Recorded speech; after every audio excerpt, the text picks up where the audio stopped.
You need to be an optimist and you need to be a pessimist.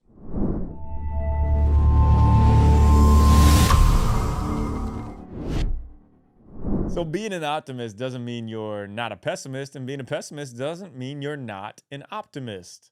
These two terms are diametrical opposites, yes, but they're not black and white. Both are equally dangerous on their own.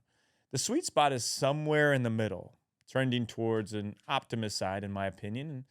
Let's call this the self aware optimist. What do the smartest financial investors do? Well, they save like a pessimist and they invest like an optimist. They look at the future like an optimist, but they are aware of the short term like a pessimist. This is the elegant dance the most successful companies and successful people understand.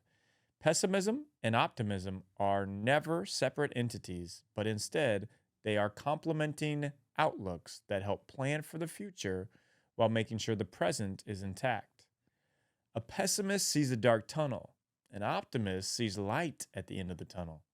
The only way to see light is the absence of darkness.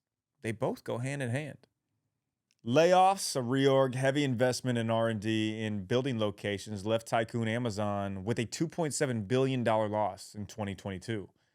However, is all part of the plan. The short-term pessimistic approach, coupled with a long-term optimistic vision, proved fruitful, and it worked. The changes that they made, which came at a loss in 2022, it ended up resulting in a $30 billion gain in 2023.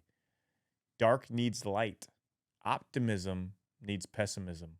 The confidence boost today comes through understanding and accepting that you are neither a pessimist or an optimist. So find your ideal balance. Hopefully, it's somewhere on the side of trending towards optimism, the self aware optimist, but also know that it's okay to be a little pessimistic. They need each other, optimism and pessimism.